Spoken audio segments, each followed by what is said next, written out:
स्वागत है दोस्तों आपका हमारे YouTube channel study with Navjyoti में एक बार फिर से। दोस्तों इस वीडियो में हम डिस्कस करने वाले हैं हिमाचल प्रदेश में हाल ही के दिनों में आपने देखा होगा इन्वायरमेंट और जो मौसम विभाग जो मानसून है, इस बार का मानसून जो हिमाचल के लिए बहुत ही कहर बन के आया था, जिसमें जी काफ़ी सारी जो आपने देखे लैंडस्लाइड्स हैं, रिवर फ्लो है, नदी में जो है खूब सारी जो है तबाही मचा दी थी। तो आइए इस वीडियो में हम इस आज पूरे इस सेशन में हम ये समझने की बात करें, कोशिश करेंगे कि आखिर ये क्या वजह है, क्या ये मैन मेड डिज़ास्टर है, क्या ये नेचुरल डिज़ास्टर है। कुछ लोगों का कहना है कि ये जो है एनवायरमेंटल चेंज है या जो हमारा ग्लोबल सिस्टम है, ग्लोबल वार्मिंग है, उसकी वजह से हो रहा है। कुछ कह रहे हैं कि ये मैन मेड डिज़ास्टर है।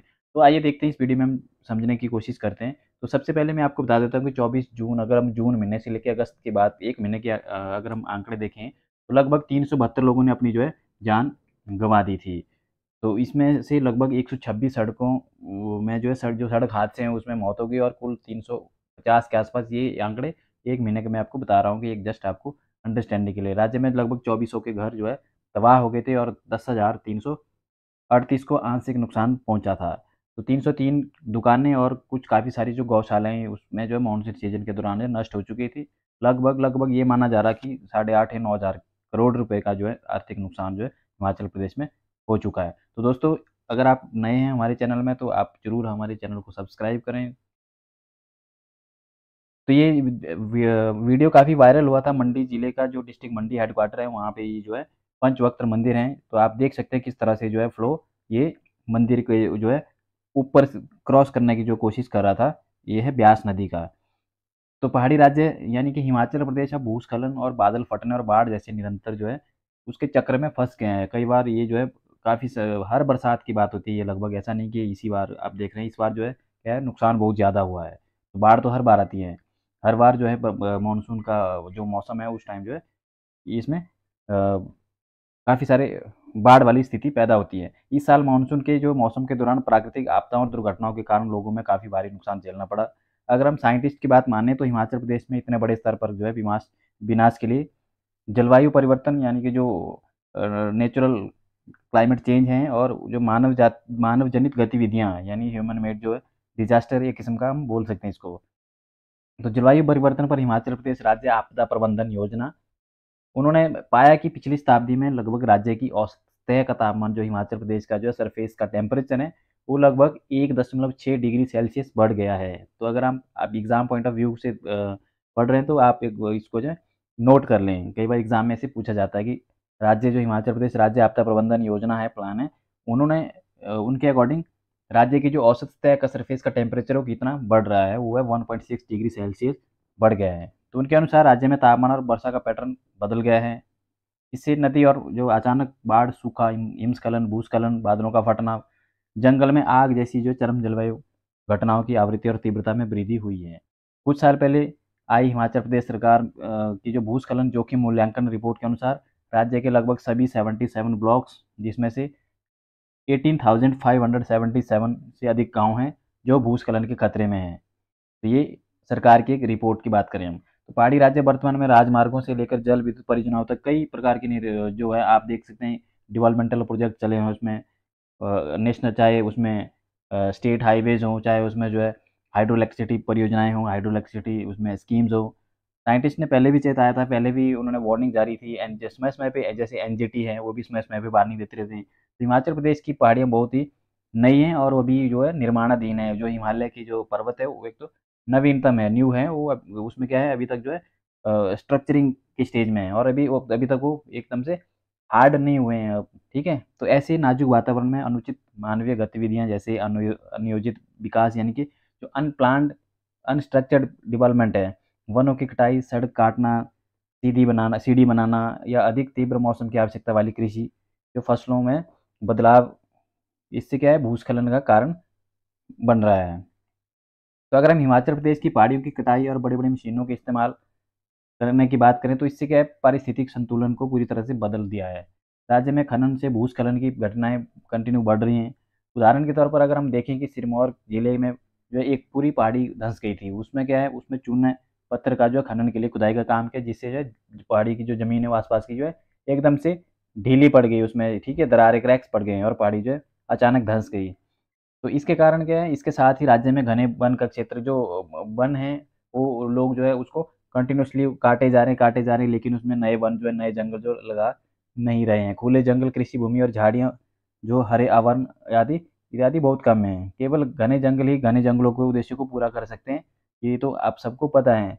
एक पेड़ को बड़ा होने में आप सैकड़ों साल लग जाते हैं, लेकिन पुराने पेड़ों को काटने और पौधे लगाने में कोई इतनी ज़्यादा मदद नहीं मिलती है। अगर हम अभी के जो हाल ही के स्टैटिस्टिक्स देखें तो राज्य में लगभग 10% अधिक का वन भी नहीं बचा हुआ।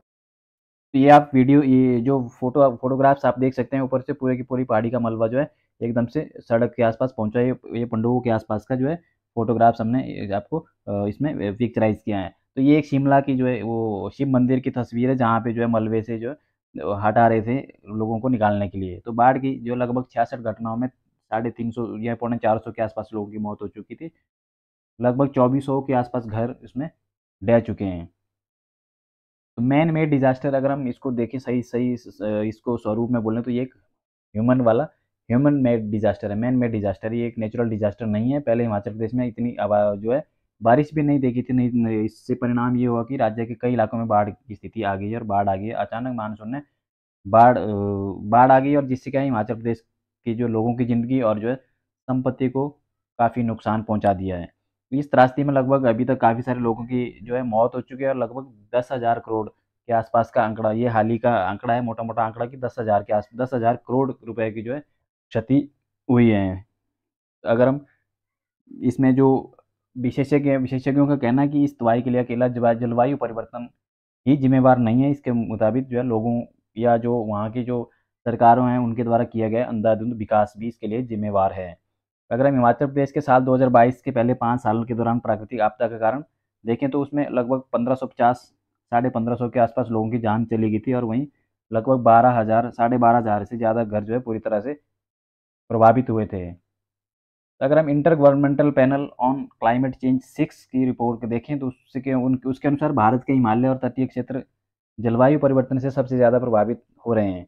तो हिमालय में कम से कम कम समय में ज़्यादा बारिश होने का स्पष्ट पैटर्न नज़र आ रहा है, जिससे अभी जैसे आपने अभी देखा कि 1-2 महीने में इतनी ज़्यादा बारिश हुई जितनी कि कभी हुई नहीं थी। भारतीय मॉनसून विभाग के आंकड़ों के अनुसार इस अवधि में सामान्य बारिश लगभग 720 मिलीमीटर से 750 मिलीमीटर के बीच में होने की उम्मीद जताई गई है, लेकिन ये जो है कुछ मामलों में 2010 की अगर हम बात करें तो 888, और 2028 में 926 मिलीमीटर से ज़्यादा हुई थी। ठीक है, ये है बारिश का लगभग जो है एक पैटर्न। तो इस साल अब तक की हुई बारिश के लिए पश्चिमी विक्षोभ जो वेस्टर्न डिस्टर्बेंस बोल रहे हैं कि जो इस बार जो मानसून के साथ में वेस्टर्न डिस्टर्बेंस भी इसके लिए जिम्मेवार है। तो हिमाचल प्रदेश में जून 2023 से लेकर अब तक कुल जो है 511 मिलीमीटर बारिश हो चुकी है। जलवायु परिवर्तन के अलावा इसमें मानव जनित है, जो ह्यूमन मेड कॉज है, कारण है, उसने भी इस आपदा को जो है अपना एक बड़ा योगदान दिया है। अगर हम उनमें से किस कुछ कर कारणों को देखें तो एक तो सबसे पहले कि हिमाचल प्रदेश ने जो है अपना संसाधन जो है तैयार करने के लिए मजबूर किया। तो एक तो ये है सबसे पहले कि राज्य में लगभग 1980 के दशक में बिजली पहुंच गई थी।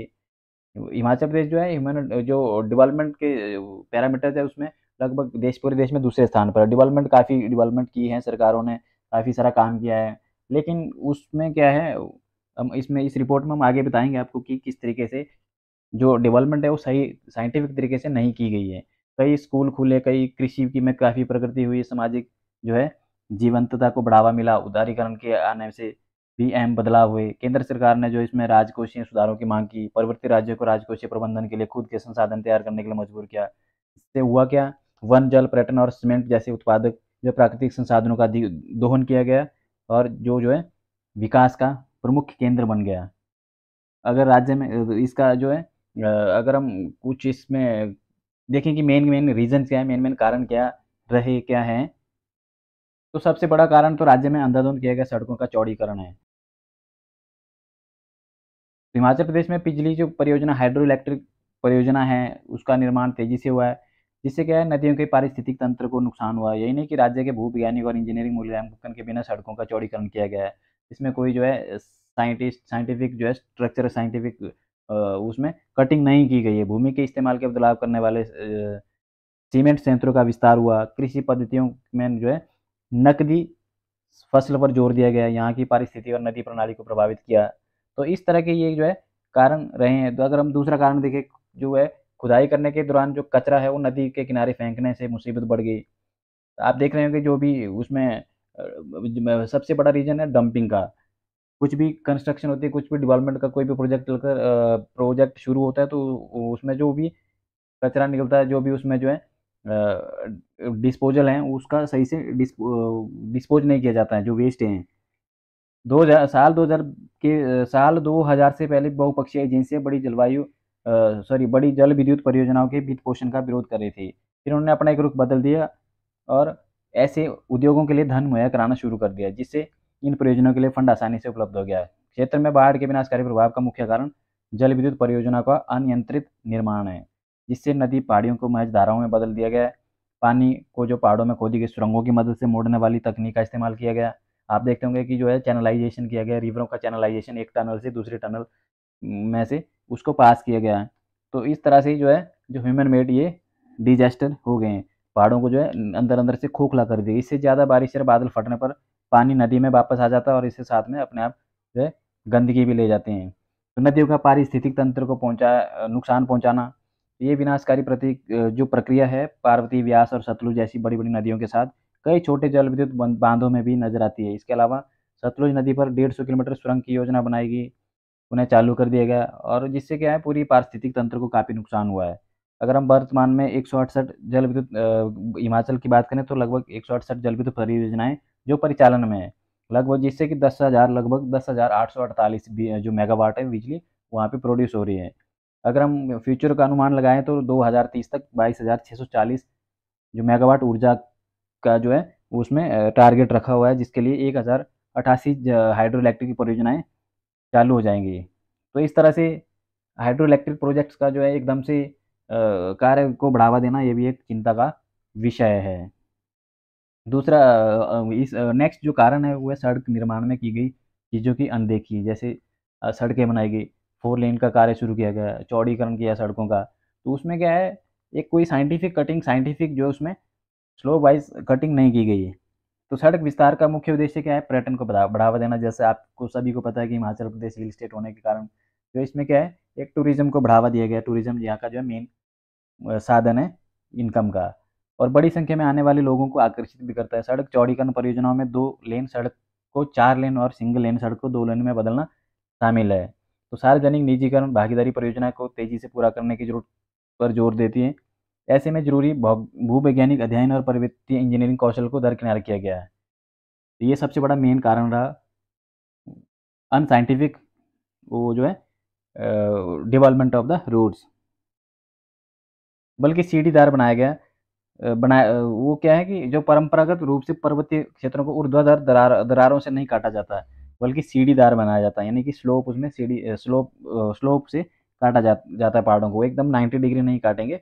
तो इससे पर्यावरण को होने वाले नुकसान को कम किया जा सकता था। दुर्भाग्य से मनाली शिमला अगर की बात करें तो दोनों जो 4 लेन परियोजनाओं में पहाड़ों को एकदम से 90 डिग्री में काट दिया गया है, जिससे जो है काफ़ी सारे जो इलाके में भूस्खलन हुआ है, काफ़ी सारी जो एरिया में लैंडस्लाइडिंग की समस्या आई है।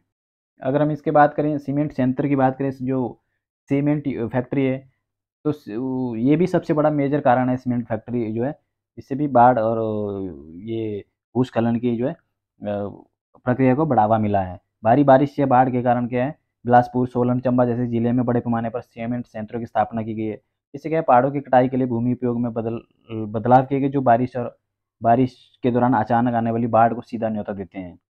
तो सीमेंट संयंत्र प्राकृतिक परिदृश्य को बदल देते हैं और वनस्पति के हटने से भूमि के पानी को सोखने की क्षमता जो है वो कम हो जाती है। जाहिर सी बात है, जहाँ पे फैक्ट्री लगेगी वहाँ पे जो है वो आसपास की जो जड़ी बूटियाँ, आसपास के पेड़ पौधे हैं, वहाँ पे जो वेजिटेशन है वो उसको काट देंगे, उसको हटा देंगे। उससे क्या है, भूमि जो है बिल्कुल भी वो जो वाटर की उसकी एब्जॉर्प्शन की कैपेसिटी है वो बिल्कुल ख़त्म हो जाएगी, उससे एकदम से वो खराब हो जाएगी।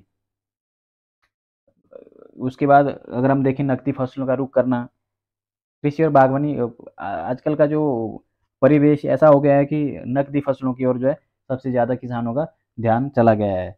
कृषि और बागवानी पैटर्न में धीरे धीरे बदलाव हो रहा है, जिससे भूमि जोत और उपज दोनों में बदलाव आ रहा है। किसान अब पारंपरिक अनाज के बजाय नकदी फसल को अपना रहे हैं। इस बदलाव का असर जो है फसलों के खराब होने की प्रकृति के कारण समय समय पर बाजारों तक परिवहन पड़ पड़ता है।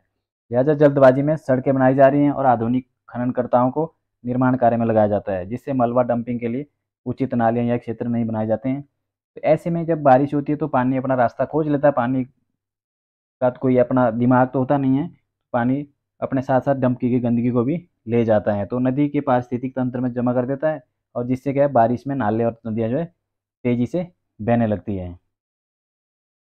तो दोस्तों राष्ट्रीय आपदा प्रबंधन संस्थान में अगर हम 2017 के एक शोध में देखें तो उससे पता चला कि हिमाचल प्रदेश में कुल 118 हाइड्रो प्रोजेक्ट्स हैं, जिसमें से 67 खिसकने वाले जोन में हैं। अगर राज्य के आदिवासी बहुल इलाके जैसे किन्नौर हैं, कुल्लू हैं और अलग अलग कई हिस्सों में जो है हाइड्रो प्रोजेक्ट लगाए जा रहे थे, तब पर्यावरणविदों जो पर्यावरण वर्कर हैं, सोशल सोशल वर्कर हैं, उन्होंने इनका विरोध भी किया था और कई अभियान भी चलाए थे, लेकिन सत्ताधारी राजनीतिक दलों ने इन्हें नज़रअंदाज कर दिया गया था। तो दोस्तों ये कुछ सवाल आपसे मैं पूछना चाहूँगा, अगर आपको इसमें ये आपकी क्या राय है आप कमेंट बॉक्स में ज़रूर दे सकते हैं। हम प्रकृति के साथ खिलवाड़ करके अपने खूबसूरत पहाड़ों के साथ क्या कर रहे हैं? बदले में प्रकृति भी हमारे लिए खतरनाक हो रही है। हमें 4 लेन वाली सड़कों की ज़रूरत क्यों है?